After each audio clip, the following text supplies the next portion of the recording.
Hello, it's John Virgo here. This is a request for Snooker Loopy, which was a matchroom thing with Steve Davis and Dennis Taylor and Willie Thorne. Not my song. Mine was from Big Break. It's only a game. But you've asked me to do it, so I'll do it. It's Snooker Loopy, not so we. Me and him and them and me. Great lines. We'll show you what to do with a load of balls and a snooker cue. Pot the reds and screw back for the yellow, green, brown, blue, pink or black. Snooker Loopy, nuts are we. We're all snooker loopy. A well done to Chaz and Dave. Where's the cue ball going? Cheers.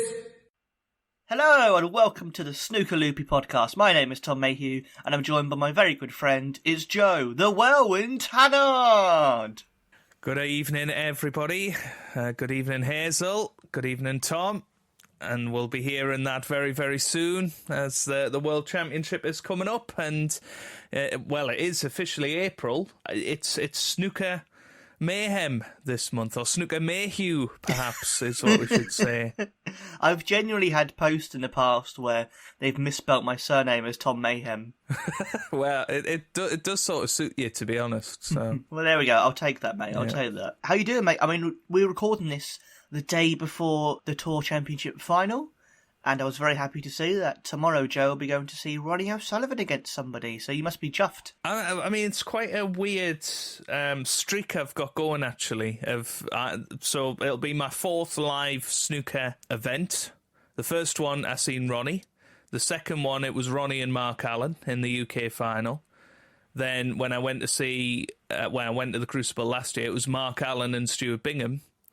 And tomorrow, it could well be Ronnie and Mark Allen again. I'm hoping it's going to be Ronnie and Mark Williams. I'd love to see Mark Williams. Oh. I'd love to see that final, to be honest with you. That'd be an absolute cracker, mate. Yeah, you know, I've got this streak that I either go and see Ronnie or Mark Allen at the live snooker. So it remains to be seen whether that streak will be continued at the Crucible later this month, but we shall see. Well, fingers crossed, fingers crossed. But today, of course, as you said, we're in April, so this is our very special Snooker World Championship Qualifiers prediction episode. I'm sure the title will be far more snappily written when we've worked it through, but It won't be.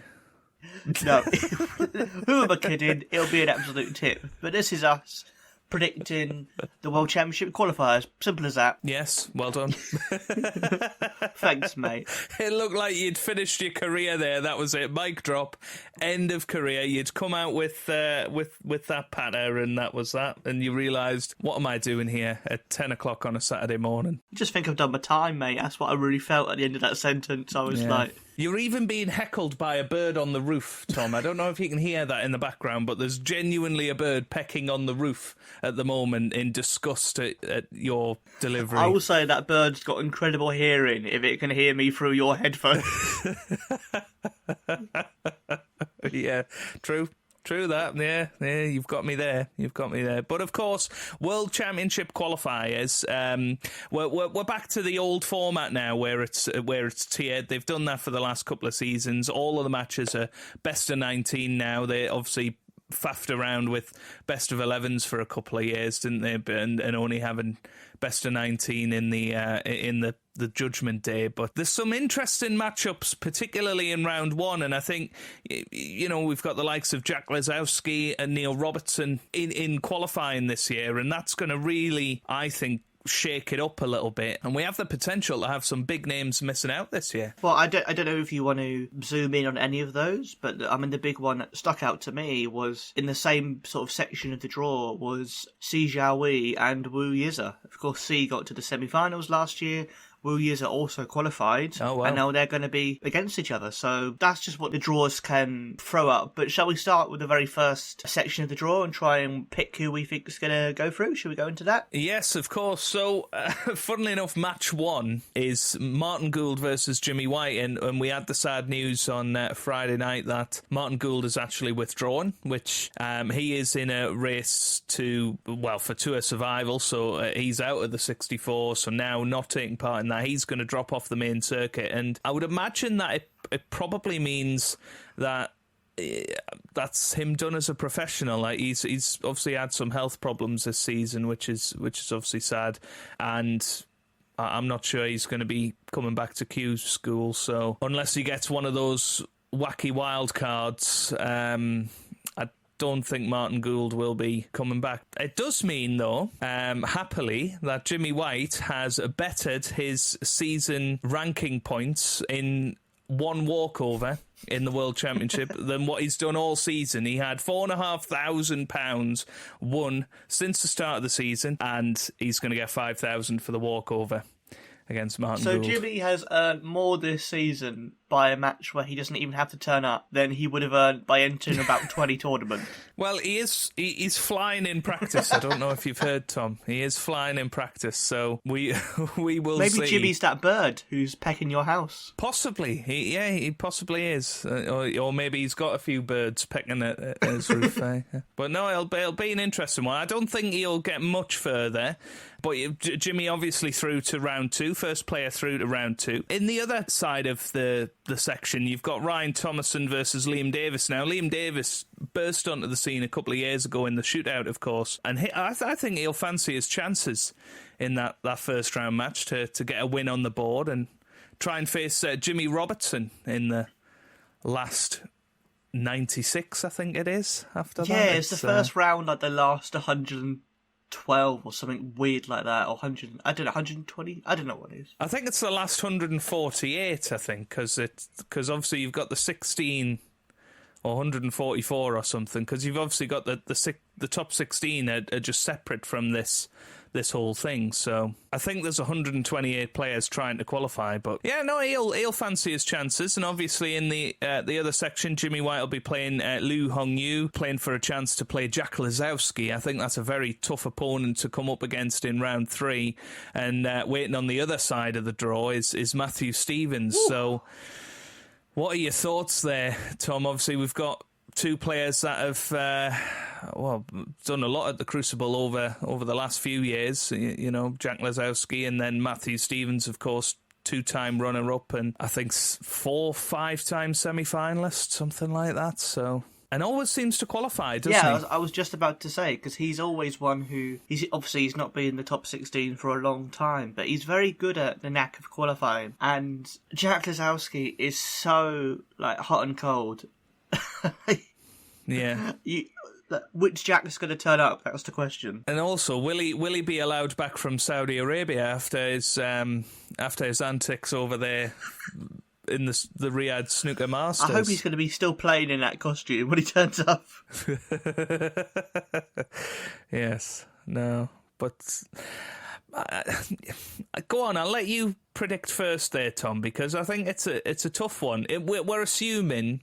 Well, I'm assuming anyway it's going to be Matthew Stevens versus Jack Lazowski for a place at the Crucible, but don't discount Jimmy Robertson in that. With the best will in the world, I don't think Jimmy White is going to be beating Jack Lazowski, even if he does get past Liu Hongyu, but he might do. But over best of 19, I just can't see it. No, I really can't see it over a best of 19. I would tend to agree with you. I think it'd be Jack versus Matthew. I think I'd probably go, just because his experience in qualifiers, for Matthew Stevens. You know what? I'm going to go with Matthew Stevens as well. I think best way I can describe why I think this is, had Jack Lazowski been a seed at the Crucible and Matthew Stevens qualified for the Crucible and was drawn against Jack Lazowski, I can almost guarantee we'd be predicting Matthew Stevens to knock Jack Lazowski out in round one. So if I'd be predicting it in round one, then I've got to predict it in qualifying. And I think Jack Lazowski's had a pretty rough season, which is why he's in this position. So I wouldn't be surprised if he loses in qualifying and then, you know, takes a bit of a break and maybe goes in a different direction next season, because, you know, he's been working with Peter Ebdon for quite a while. I think he's working with Chris Henry as well. And, you know, maybe he just needs a bit of a switch up. Somebody like a Stephen Hendry in his corner, I think. I think that would be an interesting matchup. I don't think Stephen Hendry would be interested in coaching. He's never really shown an interest, has he? No, but he does have a bit of a soft spot for Jack Lazowski. So does he? If there's ever going to be a bit of a a bit of a mashup. I think that could be it. I want to hear more about his soft spot for Jack Lisowski. What's this? You don't want to hear about it, no. Yeah, no, he's always talking about how Jack Lisowski is the most naturally talented player other than Ronnie and, this, that and the other. In my head, I've got an image of Hendry turning up at Lisowski's house, dressed up as rubbish, and he's doing that, the Love Actually card thing. He's just doing that, giving him hints to improve his snooker. This is why you get paid the big bucks, Tom, because nobody else was thinking that. They are now, Joe. They are now. Yeah. I mean, there's not a lot to talk about in terms of tour survival there in that section of the draw. I think it's going to go as you expect, and maybe a lot of people will be quite surprised we've put Matthew Stevens, but he is pretty much a perennial qualifier for the Crucible. So I think a big start, and it's a big section of the draw because nobody is going to want to draw Jack or Matthew or even Jimmy Robertson, to be quite honest with you. I think those three, that's very, very tough. And obviously everybody will be supporting Jimmy White and hoping that he gets back to the Crucible as well. So there's going to be a hell of a lot of interest in matches 1 and 2 and the subsequent matches there. So moving on to 3 and 4, Tom, we've got Ian Burns versus Dean Young, Andy Lee versus Andrew Paget, and then in that same section you've got Mark Joyce, Mark Davis, Ricky Walden, and Tepchaya Unnu. Oh my word. Wow. Wow. That's a very tough one. I was thinking, I'm leaning towards 1 or 2 names, and then I seen Tepchaya in there as well. But Mark Joyce, he's qualified for the Crucible before. Was Ian Burns there last year? Did he qualify last year? I don't he might not have, think but so. I know. No. I believe Mark Davis has qualified more than anyone ever. I think I read that once. He just always qualifies somehow. And obviously last year he was knocked off the tour, but saved by the fact we had the suspensions. So I mean, he seems to have done okay this season. He's 63rd currently on the Tour Survival, so he does need a couple of victories in qualifying, you would say, to try and bump him up into or keep him in the top 64. So, and I think he should get that first match against Andy Lee or Andrew Paget, but Tepchaya, now, what are your opinions on Tepchaya? I don't think we've talked about him too much on this podcast, weirdly. Well, we've probably talked about him, but it was too quick, so it got edited out of the podcast. Blink and you'll miss it. Exceptionally talented player who, maybe he's a bit like Jack Lisowski, but even more kind of hot and cold than Jack is, really, because his natural talent is incredible, but yes, on his day he looks like a top 16 player, and then off his day he looks like he shouldn't even be in, the top 64 sometimes. And I think it's strange with Tepchaya, because people forget he's not a young player anymore. He's kind of in his sort of mid-30s, I think. Do you know what I mean? So he's someone who, if he was going to be a world beater, he would have sort of come on and started doing it now. And yes, maybe he's just... I think there was a big moment a few years ago. He got the final of a tournament and got beat quite comfortably, I think. It might have been the International Championship, but, he's not really kicked on from there. I know he won the shootout, obviously, but haven't we all? Have you, Joe? Not yet. I actually struggled to win it in Snooker 19, never mind in real life, so, there you go. Tepchaya, he's like a modern-day Tony Drago in that he's very exciting to watch, very quick, very entertaining. Yeah. But maybe that entertaining factor maybe leads him kind of a bit poor defensively and a bit poor tactically. And then obviously on the other side of the draw, you've got Ricky Walden, who's a bit of a big name in there. I'm a big fan of Ricky Walden. Tom, he's not had the best of seasons, actually. I know last year he was sort of pushing on the top 16 again, but he's dropped off again this year, so... Well, really, last season, I thought he was doing a little surge and he was going to get back in that top 16, but as you say, he's not continued it. But, there's 4 names there, Joe, and really, the 2 marks, Ricky and Tepchaya, I think any of those 4 could qualify. I'm gonna go Tepi. I'm gonna go Tepchaya. I would normally back Ricky Walden, but I've done that a lot over the last few years, and it's not worked out for me. So I'm hoping a bit of reverse psychology here, and we'll have 2 10-0 victories for him. But yeah, I'm going to go Tepchaya. I think I might go for Mark Davis, Mark Davis, okay. He won't be feeling the pressure as much as last year. I think last year he got to Judgment Day, even when he was fighting for his tour card. I think he did anyway against Joe Perry, so... Yeah. And then didn't he win? No, he missed the pink, didn't he, for Tour Survival? Then Perry potted pink and black, I think. Oh, it was heartbreaking. Then he ended up surviving anyway. But yeah, I'm going to go Tepchaya, Mark Davis for Tom there. But listeners at home, please do let us know your 16 qualifiers in the comments as well. And I'm sure everybody will have a unique 16 qualifiers, and the actual 16 will be very different to what we all say, no doubt. But we're trying to give some reason behind it. Anyway, on to the next section of the draw, and I can already see a name in there that we're going to enjoy. So we've got Rory Thor, who, of course, you love. We've got Hamza Ilyas, who I'm not familiar with. Ross Muir, Kawai Shiong.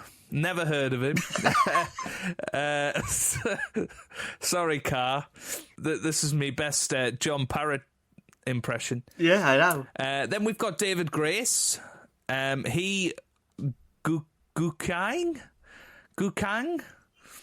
No, I don't know how to say that name. And then we've got the space sausage himself, Dominic Dale. Hey. And the Scottish Nugget, Anthony McGill, who, of course, has a great Crucible record, but then doesn't do anything for the rest of the season. However, he hasn't had to qualify for the last couple of years, I don't think.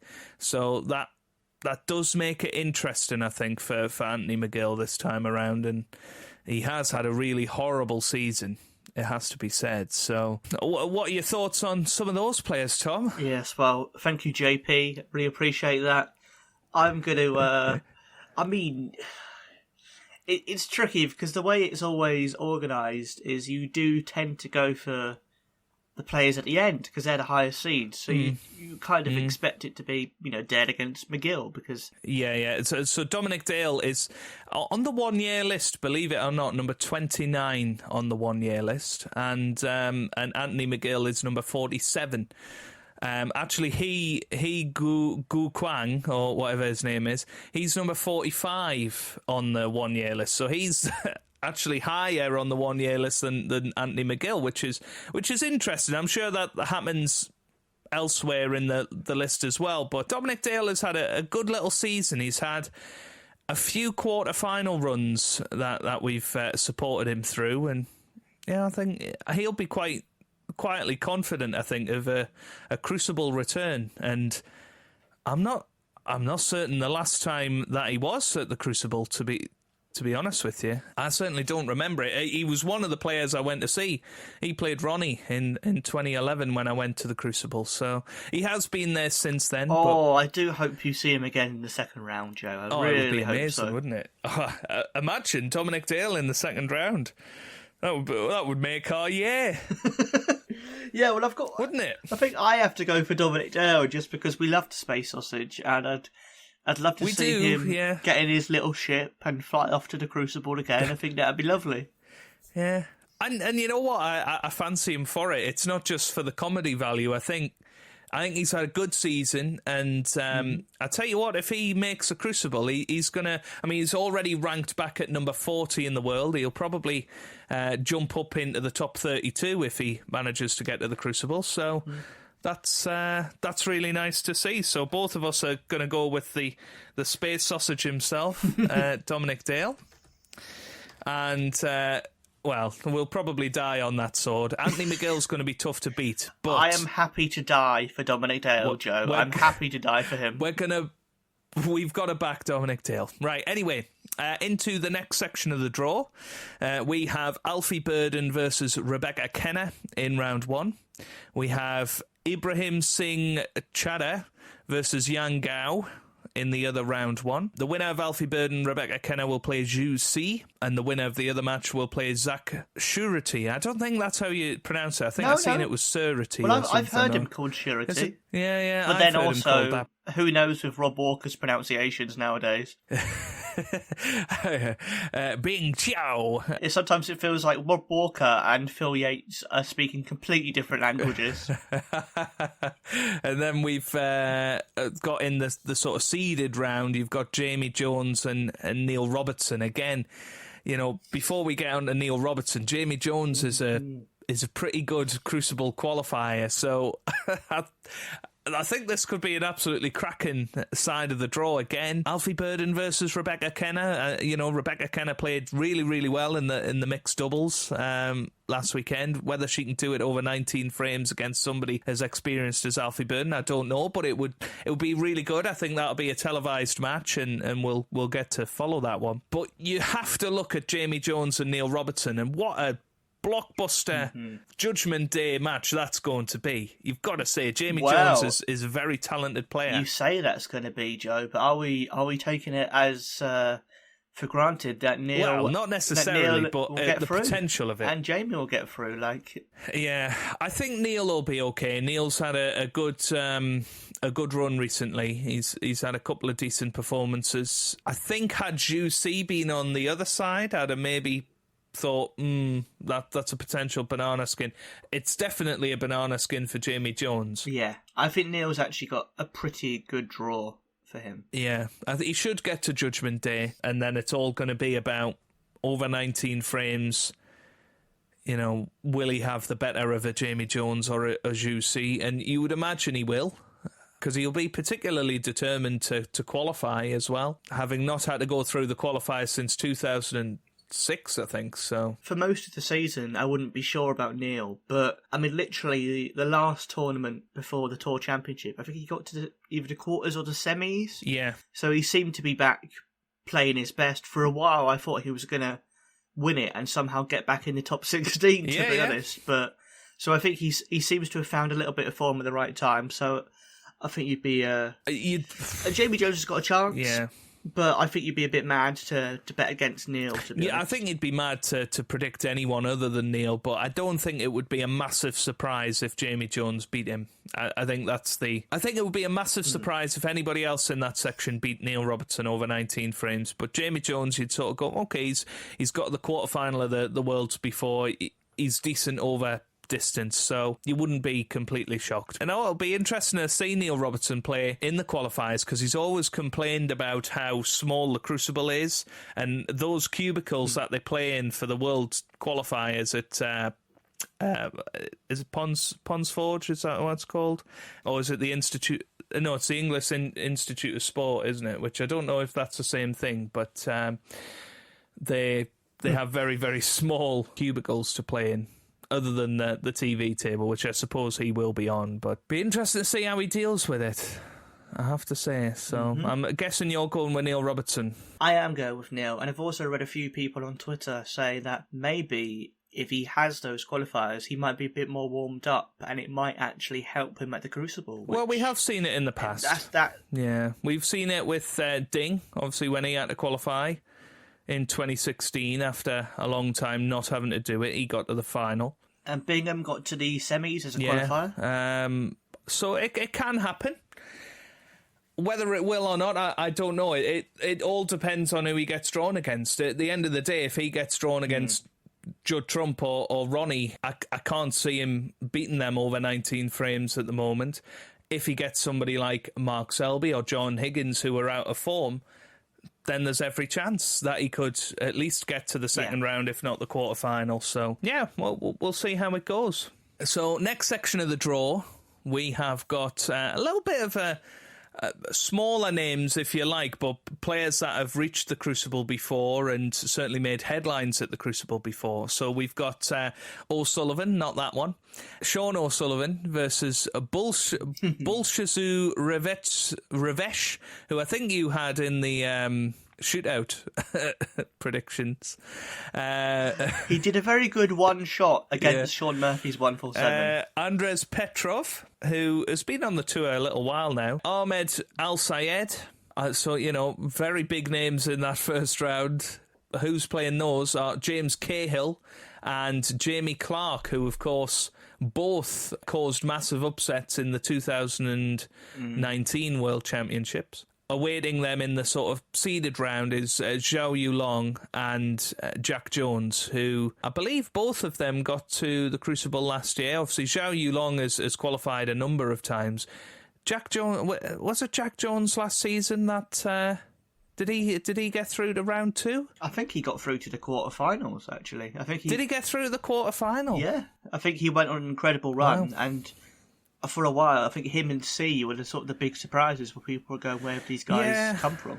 Those four: James Cahill, Jamie Clark, Yulong, Jack Jones. Any of those four are players who, if they qualify, they could really pull up trees at the Crucible. I think that's a really well kind of matched four as well. It's really hard to call. There's no one who's standing out as that player can definitely beat that player. Yeah, I mean, you'd probably say out of everybody, Zhao Yulong would be your one. It's quite surprising that he's not in the top 16 for me, but we'll see how it goes for him this season. I think he is a great player, Zhao Yulong, and I think he's waiting for that one big performance that'll maybe win him a big tournament and get him into the top 16.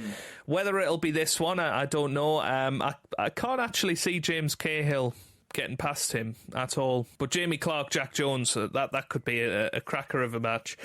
Wouldn't be surprised if that went 10-9 either way. And then Jamie Clark on Judgment Day, who knows? I mean, he could well upset the apple cart, and he could do it, and he's done it before. I'm sure he will do it again. Could it be this year? Why not? I think I'm going to go for Jamie Clark. I think I'm going to go for him. Have I talked you into it? Well, there you go. Right, I'm going to go Zhou Yulong. I always think Jamie's won in qualifiers. He always seems to... he's qualified a couple of times before, and he seems to have that kind of... that knack of being able to at least get to Judgment Day. So I think I fancy... Was it Jack Jones? Oh, no, I'm sticking with Jamie Clark. The Welsh Whirlwind, as I believe he's called. Yeah. Yes. Yeah. So that's the third Welsh player you have backed now. So Matthew Stevens, Dominic Dale, who's actually from Coventry, and Jamie Clark. So there you go.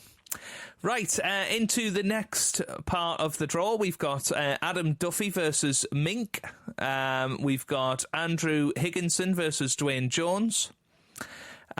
Which is quite an interesting first round pairing, actually, that one, because Higginson was on the tour for many, many years. Dwayne Jones has been on the tour for a decent amount of time now, and both of them will be looking to try and push on a little bit, especially in sort of tour survival. I know Andrew Higginson's on the first year of that deal, as I think Dwayne Jones is as well, so there's not pressure in that aspect, but if they could win that match, that's a decent amount of money to go towards next season's tour survival.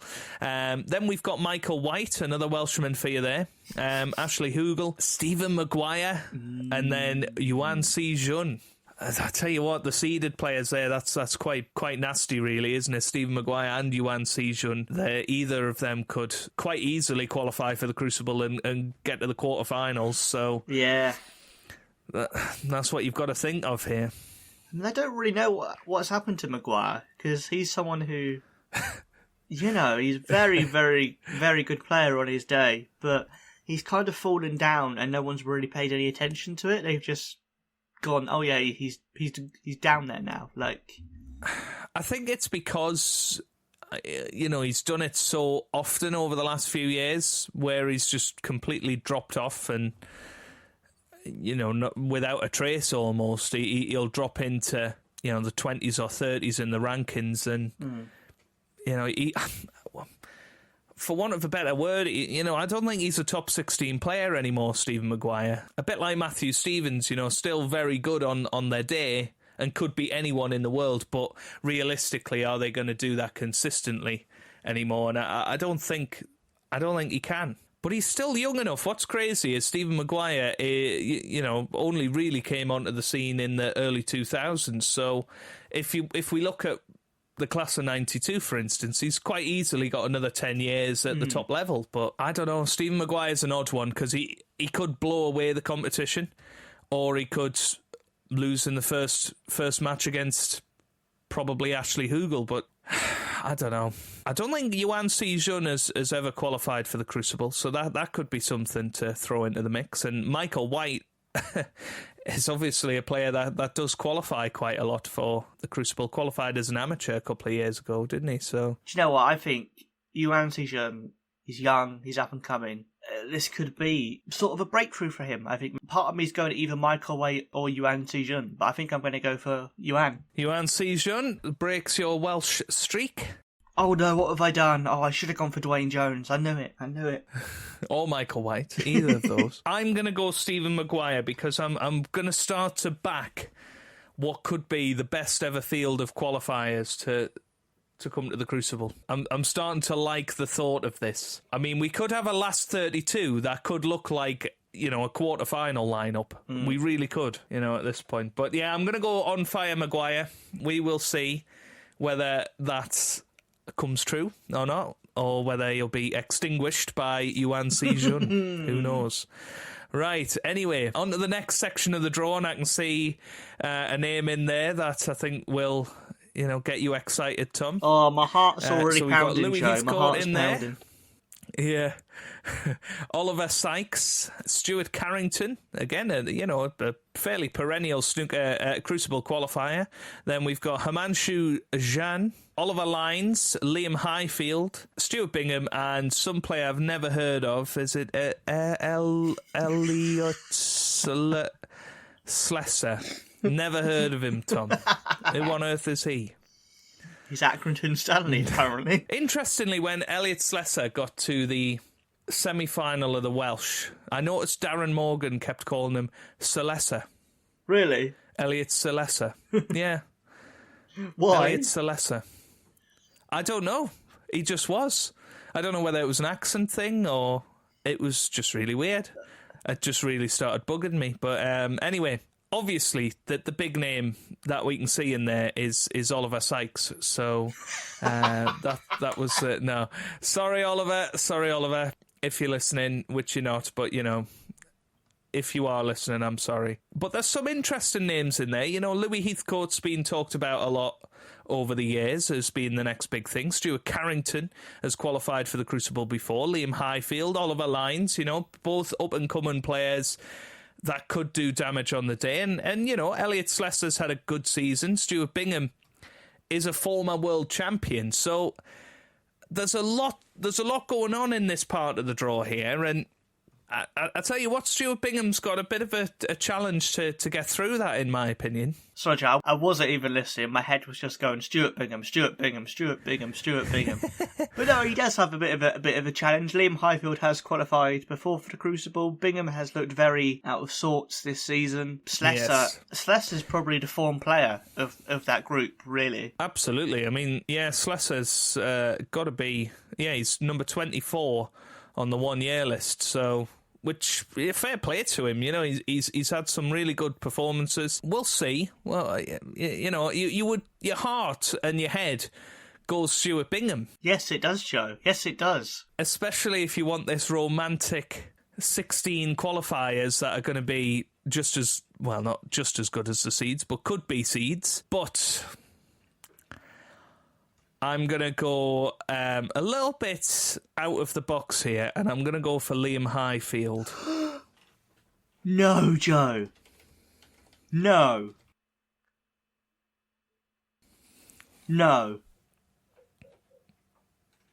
I've written it now. I can't change it. I can see the extra large Stuart Bingham behind you, and he's shaking his head. He's not happy. I know. I just don't... I cannot...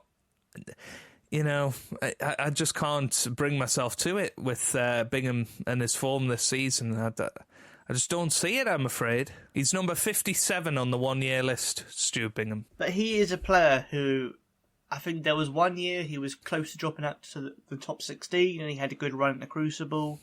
There was the year he qualified and he got to the semis. He seems to be a player who turns up for the World Championship. So I'm going to go for Bingham. I'm going to go for Ball Run. I think his ball. I hope he does. I really do. I really hope that he gets through. But I'm just looking. I can't see him beating Liam Highfield, to be honest with you, and I certainly can't see him beating Elliot Slessor. So that's where I'm at with it. I really hope I'm wrong. I really hope you're wrong, Joe. I'm sure everybody at home really hopes I'm wrong, but I don't know. There's something. As soon as I seen Liam Highfield's name, I thought, you know what? Maybe it's his year to get to the Crucible and do something. We will see. Anyway, on to the last of the first half of the draw. We have Alexander Erzenbacher, Federer of the Bays, against Julian Boyko. Then we've got Alan Taylor versus Vladislav Gradinari. So, 4 perennial shootout players there. Then we've got Anthony Hamilton, Lucas Klekes, who has had a decent season, actually, Robbie Williams and Chris Wakelin. All of them, really, I would say, have a chance of getting to the Crucible. This is possibly the most open sort of bracket of players that we've had in the whole thing, in my opinion. I literally have no idea for these. I think any of these maybe not Vladislav or Boyko. They're probably not experienced enough to be able to beat many players over the best of 19. But Erzenbacher's qualified before. Hamilton's qualified in 2020 and he couldn't compete because of COVID rules. Chris Wakelin has won a ranking title. He's had a great season. Wakelin is the sort of outlier out of them, I think. The one that you would say is probably the one going into it feeling the most confident. But Robbie Williams, he's qualified for the Crucible a fair few times. Over the best of 19. This could be a really interesting group. So I'm going to go crazy here. I'm going to go Lucas Klekes. I don't think he's ever qualified for the Crucible.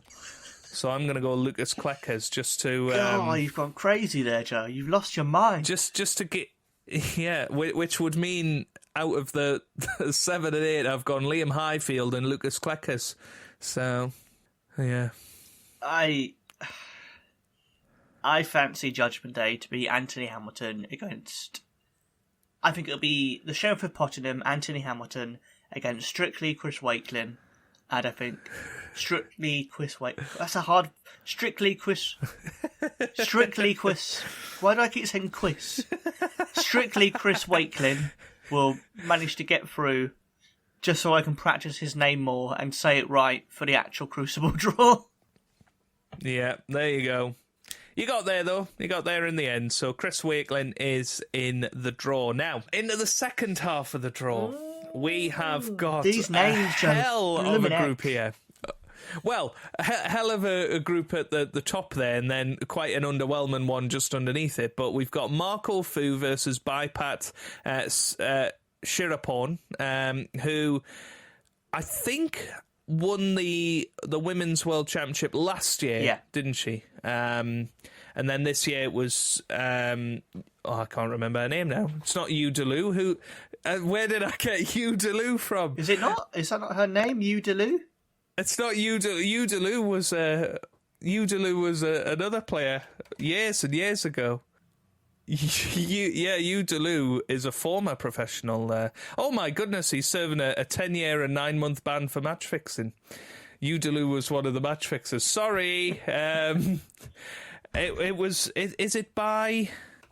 It's something along those lines, isn't it? We're absolutely awful people. Bai Yu Lu. Okay.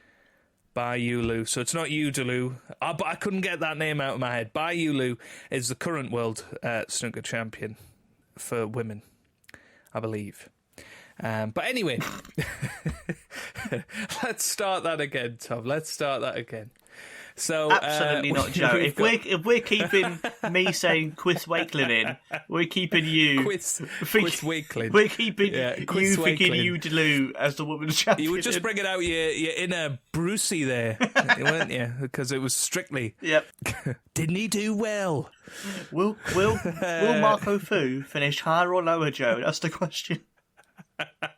You're my favourite.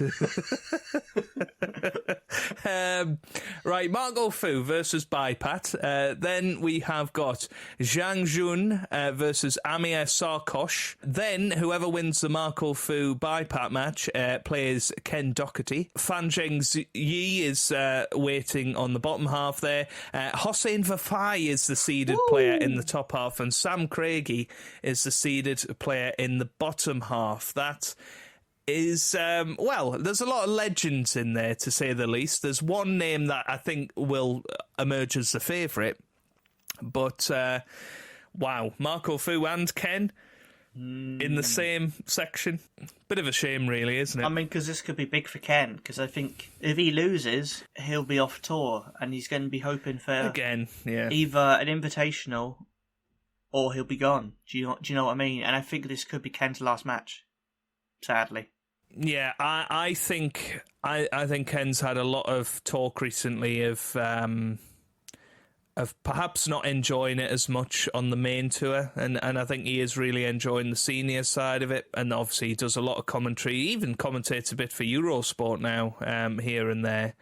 So, but, he's still playing to a decent standard. He's still got 44,000. He's 77th on the 2-year list. If he wins 2 matches, he'll probably get his place back on the tour via the 1-year list, I would imagine. But those 2 matches would have to be against Marco Fu and Hossein Vafai. Yes. I can't see Hossein Vafai failing to qualify from this. I don't know why or how he's not top 16, to be honest.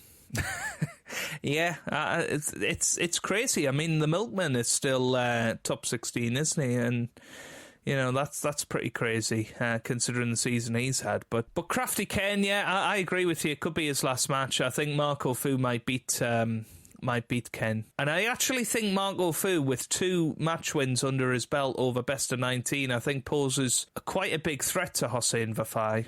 I've watched Marco Fu a little bit this season, and he is, I think, still just as good as he was. I think that the problem is that in the draws he's playing the top players all the time, just with the way it's all structured. So I think Marco Fu will be looking at that and thinking, you know what, I can give Hossein Vafai a bit of a match, and if I can get through that one, then I'd fancy beating Sam Craigie or Fan Zheng Yi in Judgment Day. But, I mean, how great would it be to have Marco Fu back at the Crucible? That would be awesome, wouldn't it? I would love that. Marco Fu or Crafty Ken at the Crucible would make my year, Joe. That would make my year. Yeah. Yeah. I mean, I'd love Crafty to get there, but it can happen. I remember when McManus made it a few years ago. It was a big kind of surprise. Yeah. Obviously, Ken, I think he got to round 2 that year. That McManus got to the semi-final. So your heart wants to go with Crafty Ken, but your head definitely says Hossein. But I'm going to go with the man from Hong Kong, Mr. Marco Fu. Hold on, so if your heart says Ken, your head says Hossein, what part of you says Marco Fu? I'm going with my left elbow, which says Marco Fu. All right, well, I'm going to stick with Hossein Vafai for that one, I think. See, I think that's a very wise decision. I think that's almost a free point. But I've lost a lot of respect for Hossein Vafai over the last 12 months, I have to be honest. So there's part of me that... I thought him in the... There's part of me that's like, I hope you get beat in qualifying just to knock you down a couple of pegs. But... wow, your left elbow there is being very aggressive. Yes.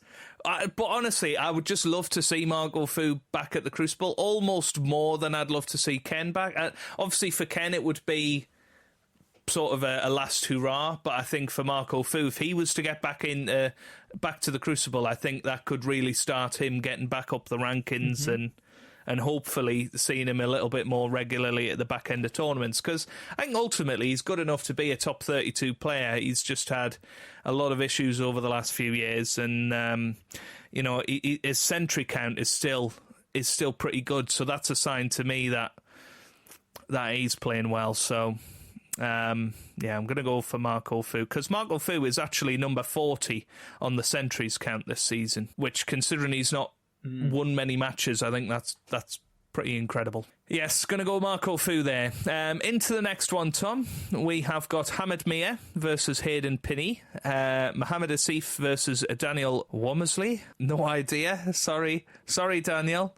Then we've got Julien Leclerc, Aaron Hill, Joe O'Connor and Matthew Selt. So O'Connor and Matthew Selt are the 2 seeded qualifiers there. What are your thoughts, Tom? This might sound a bit harsh, but apart from Joe O'Connor, I'd be surprised that any of those would qualify for the Crucible. You know what? Matthew Selt has made a bit of a name for himself over the last couple of years, I think, in qualifying for events. Not really doing much once he gets there, but, you know, Matthew Selt is number 25 on the 1 year list. And he's going quietly about his business. Well, it all depends, Joe. I do think that. Do you know, is Matthew Selt going to be ready Celted? Yes, good one. He might be ready Celted, but he might be more salt and vinegar if he loses that first match. But Joe O'Connor, believe it or not, 56 on the 1 year list, so he's not had as good a season as Matthew Selt. Okay, that's and also surprising. Joe O'Connor is the highest ranked player never to have qualified for the Crucible before. What do you mean? At the moment. Oh, the highest ranked currently, do you mean? Yeah, the highest ranked current player that has never qualified for the Crucible, so... That's very surprising. Okay. We will see. Go on, you can go first this time. You can put your cards on the table. I'm going to go for Joe O'Connor. I'm going to go for him to finally make it, finally reach the Crucible, finally get there. Because I think he's made Judgment Day 2 or 3 times and not made it, so... I think Matthew Selt was the only player there who could trouble him on his day. I think Aaron Hill occasionally turns up. Leclerc sometimes turns up, but generally I'd fancy Joe O'Connor to beat them. Over 19 frames, yeah. So I think I'm going to go Joe. I'm going to go against my heart with this one. I'm going to go Matthew Selt. I'm a fan of Joe O'Connor, but I just can't see Selt being beaten over 19 frames in the qualifiers. But I hope I'm wrong. On to the next one, then. So we've got Ma Hai Long versus Victor Sarkis. Oliver Brown versus Rhian Evans. Then we've got Martin O'Donnell, Dylan Emery, and the 2-seeded qualifiers are Chow Yu Peng and Pang Jung Soo. Wow. Now, Pang obviously had a very big breakthrough year last year and obviously... played Ronnie in the first round. I think I went to a decider, actually. Yeah, he did very well. He played very well, and, he was going to be the next Ding Junhui and all of this, but hasn't really happened for him this season for whatever reason. Chow Yu Peng is somebody that's qualified quite a bit for the Crucible in the past, obviously beat Mark Allen quite famously a few years ago. Martin O'Donnell got to the final of the Welsh Open. Mm-hmm. And then you've of course got Rhian Evans in there, who... people are waiting for her to show what she's really capable of on this stage. I think she's had a decent amount of confidence recently. She won the World Mixed Doubles, and I think she got to the final of the World Women's Championship. So I think if there's ever going to be a year, that's the draw for her to make it for me.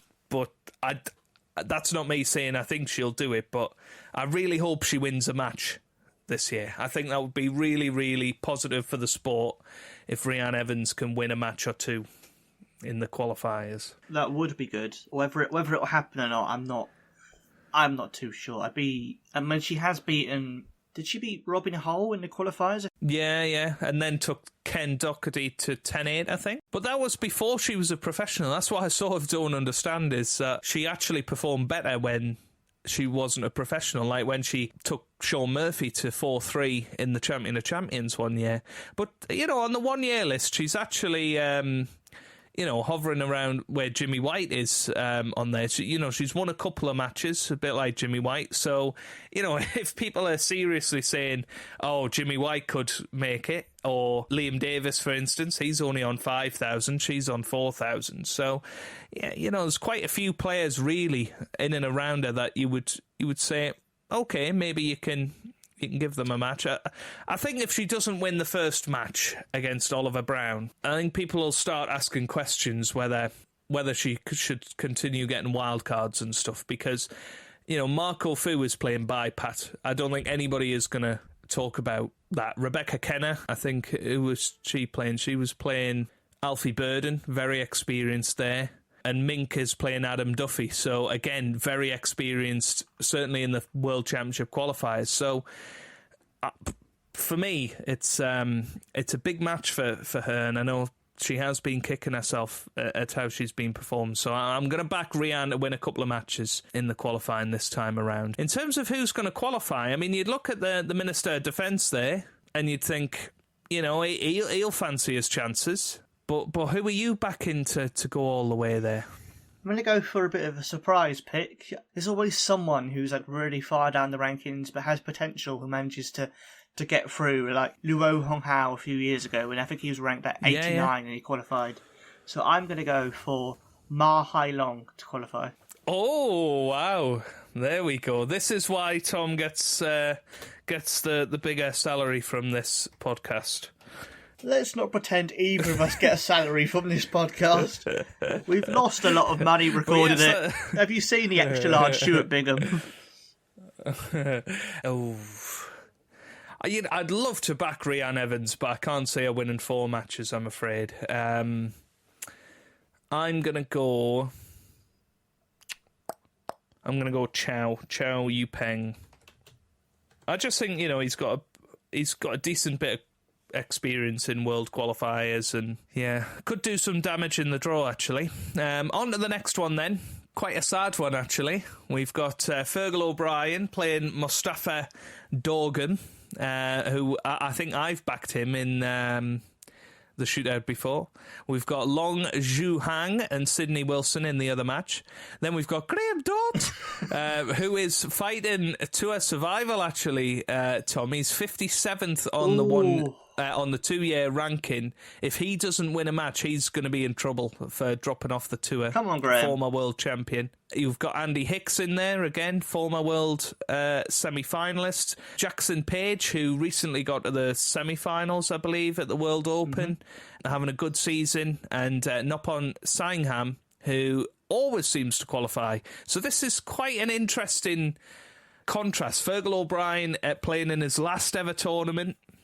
Obviously the romantic in us would want to see him have one last crack at the Crucible. That would mean potentially Graham Dodd dropping off tour, and then he would have to beat Jackson Page, wouldn't he? It would also mean potentially it wouldn't be his last tournament, because he'd get another 2-year tour card if he does that. Yeah, I think he said he is retiring regardless at the end of the season. You're telling me, Joe, if Fergal O'Brien wins the World Championship, he'll retire? Yeah, somebody was saying that it's going to be a Fergal O'Brien, Jimmy White world final, 17-17, and Fergal O'Brien wins it on the last black to break the hearts of all Jimmy White fans in the world. But, they're very happy for Fergal O'Brien. The smiling assassin. Knowing some of Fergal's tactical play, that could be the longest world final in history. Honestly, I think it would probably be the first 4-day world final. That I think they'd both need a day just to play the 8 frames. So literally after the 3rd day, they'd go, "We're going to take a break now because Fergal and Jimmy need a nap. They have to have a nap now." Yeah. But, as nice as Fergal is, I can't see that happening. I do think he'll win his first match, though, which is good. A bit like Steve Davis many years ago. He won his first match in qualifying and then called it a day. He actually beat Jamie Cope in a black ball match in the first qualifying round, which I think turned out to be Jamie Cope's last match as well. And then Graham Dott, again, qualifies for the Crucible a lot, but is having a shocking season. He's. I don't think he's actually qualified for the last few years either. Yeah, I think he keeps getting a judgment day, doesn't he? I keep rooting for him to get back, and he just... he's not the player he was, sadly. He's number 62 on the one-year list, so... And Andy Hicks, I know he got back onto the tour a couple of years ago, but, he's not the player he was. I can't see him doing much, but he'll probably get to at least the match against Noppon.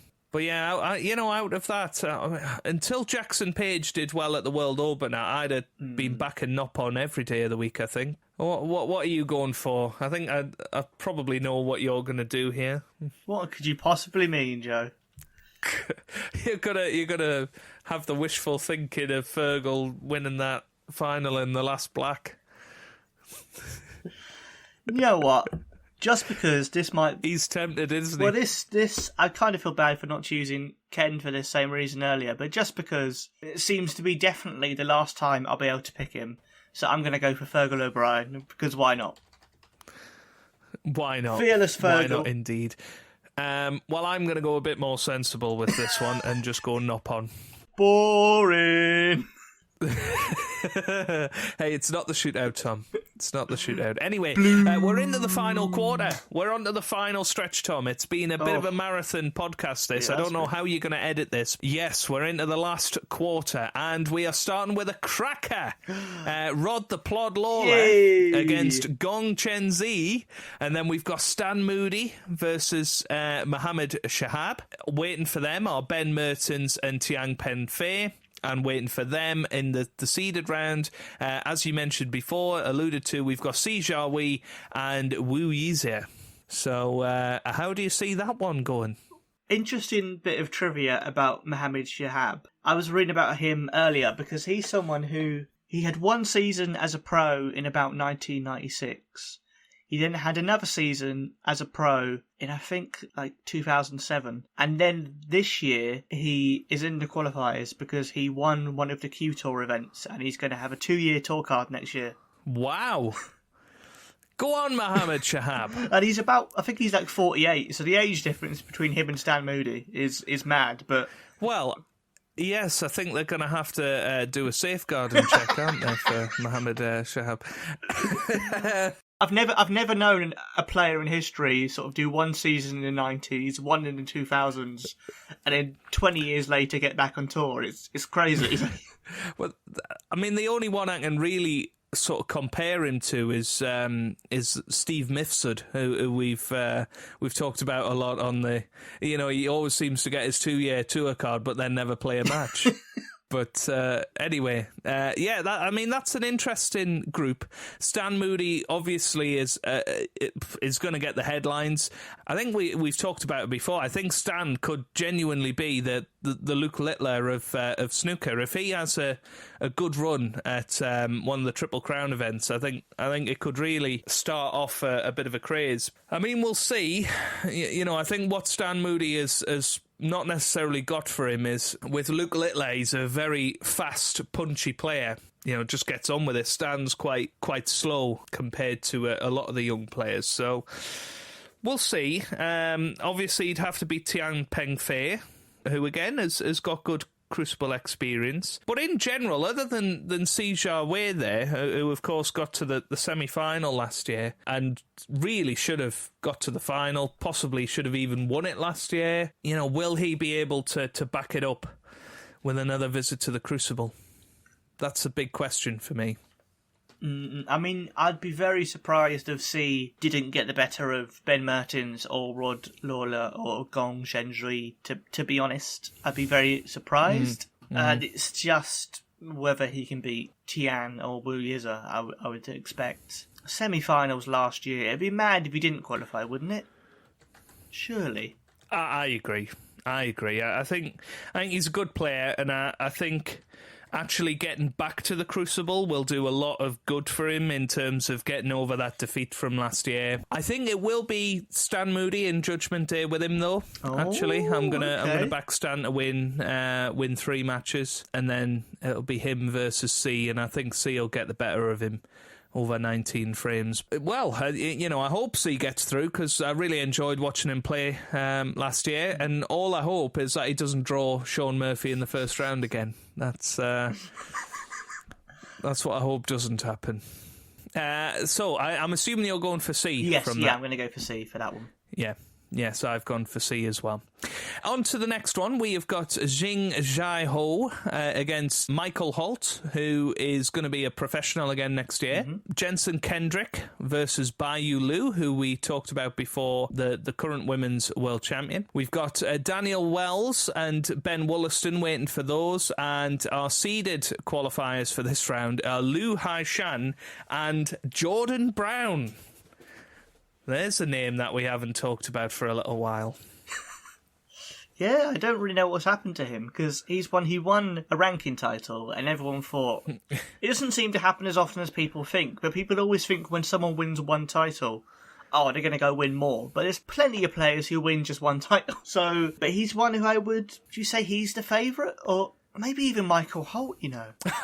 You know what? I was going to say the same. I think Michael Holt is actually the favourite out of that group, if he can, because by the time he gets to play, Liu, he's won 2 matches at that point. I think Daniel Wells is a tricky opponent for him. Yeah. But I don't think the players we should be looking at are in the seeds here. I think, you're looking at Ben Wollaston, Daniel Wells, Michael Holt as being your potential qualifiers here, actually. I mean, Liu might do it. He's qualified a few times, but I can't see Jordan Brown qualifying this time around, in my opinion, anyway.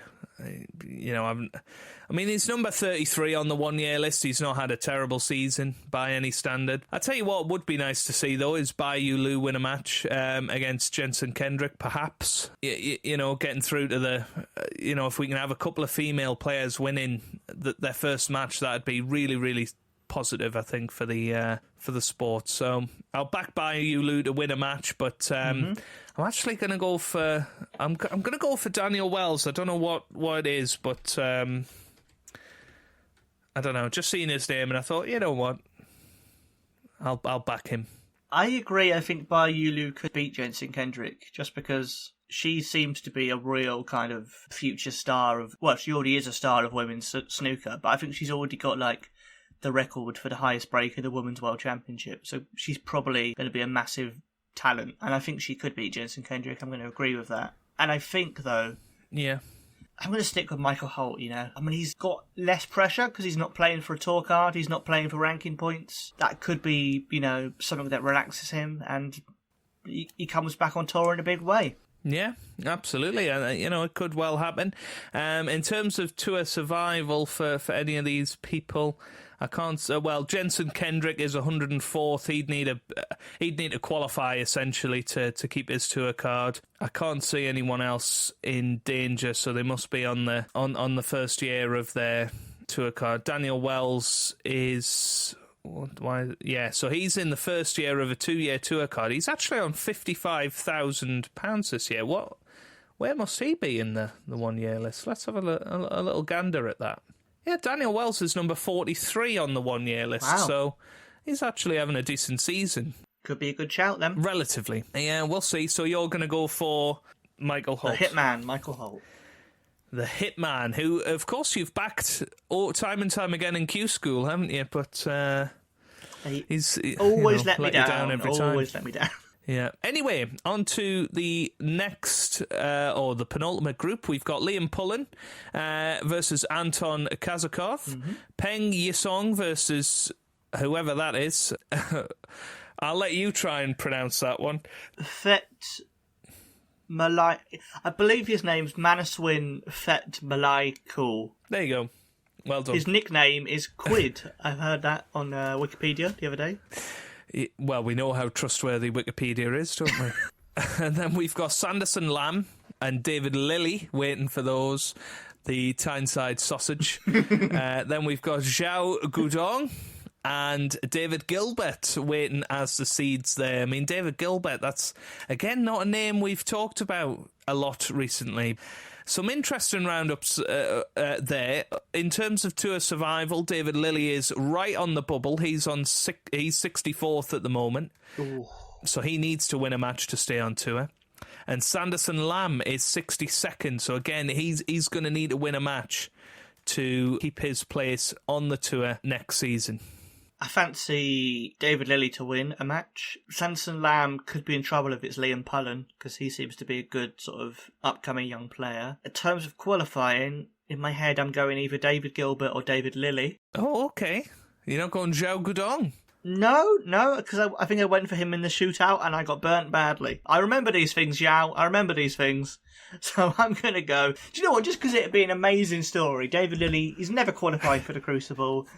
You know, he turned pro for the first time in his 40s. I think if he qualified, I think what a story that would be. So I'm going to root for the Tyneside sausage as always. Let's go, David Lilley. We can do this, mate. Come on. Yeah. Well, David Lilley, you know, all that practice he's been getting in at South Shields Snooker Centre, I'm sure he'll be raring to go. I'm actually playing there this week, so I'll let you know what touch he's in. Yeah, you're going to have inside secrets of how well he's playing. Inside secrets. I'm not going David Lilley, to be honest with you. I think he might win a match, as you say. I fancy David Gilbert to have a bit of a comeback, and maybe even reach the last 16 or something at the Crucible this year.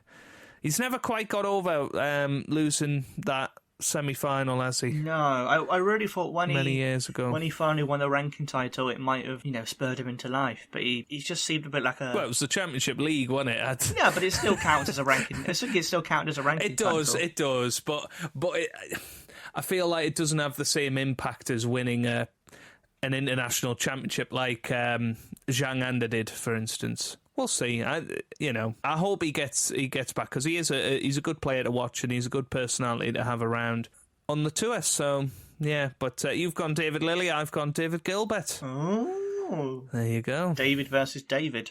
yeah, and keeps with the Welsh theme of the name David, doesn't it? So but neither of them are Welsh. Well, no. St David's Day, innit? Anyway. Do you reckon, like David Lilley's kids get him a card on St David's Day? Yes, he does. Yeah, he does. We need to make sure that we send out loads of cards for all the Davids on tour, of which I think there's only 2, to be honest. Oh no, David Grace as well. Is there any more of David Harold?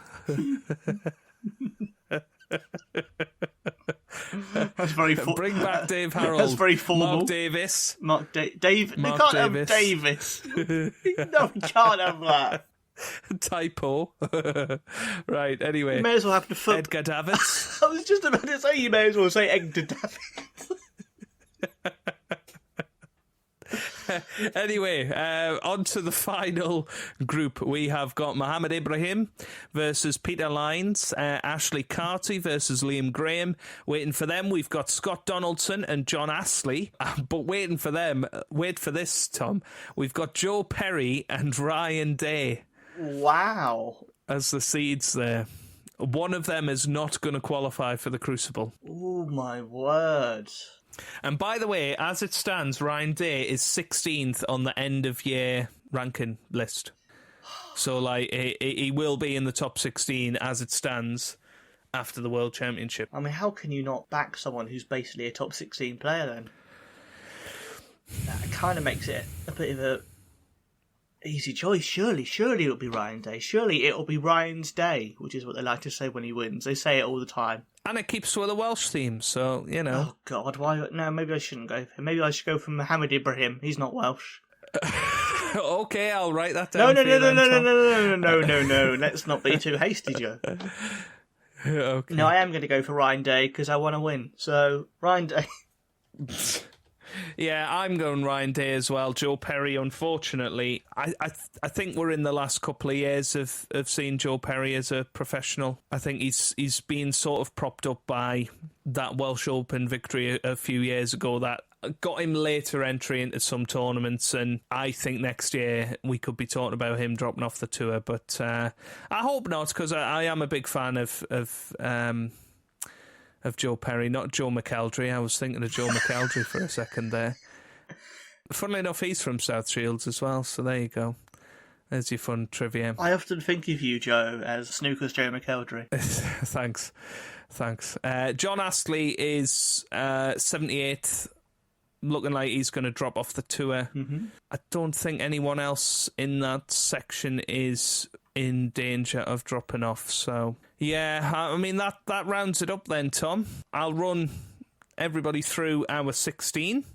So we'll start off with yours. You've gone for Matthew Stevens, Mark Davis, Dominic Dale, Neil Robertson, Jamie Clark, Yuan Si Jun, Stuart Bingham, Chris Wakelin, Hossein Vafai, Joe O'Connor, Ma Hai Long, Fergal O'Brien, Si Wei, Michael Holt, David Lilly, and Ryan Day. I've seen you sort of chuckle away when I said Fergal O'Brien there. Because literally, in my head, I was going, yeah, I'm happy with all of these, I'm happy, and I was like, oh no, I did go for Fergal. Oh. You also went for Ma Hai Long, so there's always a surprise. There's always a surprise qualify person. There is. No, you're right. I've gone for Matthew Stevens, Tepchaya Unnu, Dominic Dale, Neil Robertson, Zhou Yu Long, Stephen Maguire, Liam Highfield, Lucas Kleckers, Marco Fu, Matthew Selt, Chow Yu Peng, Nopon Singham, Si Jiahui, Daniel Wells, David Gilbert, and Ryan Day. And I have to say, if either of those 16s or some combination of those 16s happen, that is going to be a hell of a draw because nobody is going to want to draw half of them. You know, who wants to draw Stephen Maguire? Who wants to draw Neil Robertson? Who wants to draw Hossein Vafai, Stuart Bingham, Michael Holt even? Si Jiahui. Who wants to draw a player who was in the semi-finals last year? That's bonkers. Ryan Day, David Gilbert. You know, there's some big names in the qualifiers this year, and it's not beyond the realms of possibility. It's incredibly unlikely, don't get me wrong, but it's not beyond the realms of possibility that we could be in a situation where the 16 qualifiers knock out the 16 seeds. That could happen. That genuinely could happen this year. I don't think it will, but I think it could be a year. I mean, it genuinely could happen every year, Joe, technically. It could, but I just some of the players in there this time around, and I think some of the players in the top 16 this time around make it more likely. I think we could genuinely be in for a year where more than half of the seeds go out in round one. Oh, okay. Well, we can discuss that possibility more when we do preview the final 32 when we get to that stage. Yes. There is one more thing I want to talk about today, Tom, and it's a bit of a rumour that's been going around for a few years, but one that's been getting a bit of traction recently about the Breakaway Tour. Don't know if you've seen a lot about it. Yeah. And Mark Williams made a comment that people thought was a bit cryptic in an interview with... what was his comment? Rob Walker. So Rob Walker asked him, is there a genuine chance that you might not be playing snooker next season? To which Mark Williams replied, no, I will be playing snooker next season, but he's treating this ITV event as perhaps his last ITV event. I mean, maybe, but I'd be very, very surprised considering, Ronnie has literally had the best earnings of his career this year. We've got the Saudi Arabian Masters coming up. If this was the season for them to do the Breakaway Tour, I'd be very surprised considering the Saudi money. I completely agree. I think it's just a typical Mark Williams getting older comment of, I probably won't qualify for this next season. Yeah. And it's an interesting one, I think, one to keep an eye on, and maybe, Tom, it's an opportunity for us to become the official podcast of the Breakaway Tour. Who knows? Yeah, I'm happy to do that. I'm happy to already apply to do that. Well, I'd happily be the Breakaway Tour podcast. but Peter, lots of people saying that this could be true, and if it is true, to all the listeners, to you as well, Tom, let's enjoy this World Championship. You never know if it could be the last one in its current format. We don't know. We hope not, obviously, but let's enjoy it. It looks like it's going to be a cracker in qualifying, and yeah, it's just. I mean, that's just qualifying that we've talked about, Tom. I mean, this is how great the World Championship is. You know, we wouldn't talk about it any other tournament like this, other than the shootout, maybe. But yeah, the less about that, the better. And Q School, of course. Yeah, but the shootout's more us just picking names out of a hat and going, yeah, we're going to go for them. Yes. Some thought went behind these, so we'll see. We'll see anyway. But let us know your predictions below, or tweet us your predictions, or whatever is easiest for you. Get in touch, let us know. Yeah, lots of people have been getting in touch on Twitter recently. I'm very much enjoying it, so do keep it coming. Keep letting us know the crazy snooker things you are doing in the world. And we'll be back for, well, the World Championship preview, I suppose. I mean, it's all gonna start. It's all gonna be a busy month, but we know it's like our Christmas, so we're very excited, aren't we, Joe? Yes, no, it's going to be an absolute cracker, John. Thanks, Hazel. Always lovely chatting to you. Like we should say, if people don't know, Joe literally put his name on call as Hazel, and he's put his pronouns as Hazel as well, so that's interesting. Yeah. Well, I did try Hazel with pronouns of good afternoon, but it wouldn't let me have that many characters. So, yeah. Oh, if someone's... You know, people kick up about pronouns wrongly, I think. They get really annoyed about it. But if someone's pronouns were good afternoon, how could you get angry at that? Well, exactly. I mean, you know, I'm gonna be changing my Twitter bio to pronouns good afternoon. Preferred name Hazel. Oh, do you reckon anyone's set up do you reckon anyone's got like a parody Hazel Twitter account or a parody Dennis Twitter account? That would be great.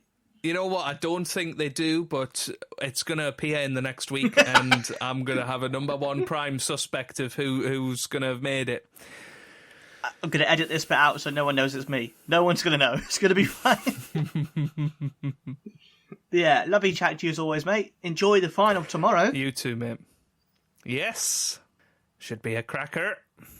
And I will send you a picture of Chris Henry's balls. And after that, you'll go to the merch stand.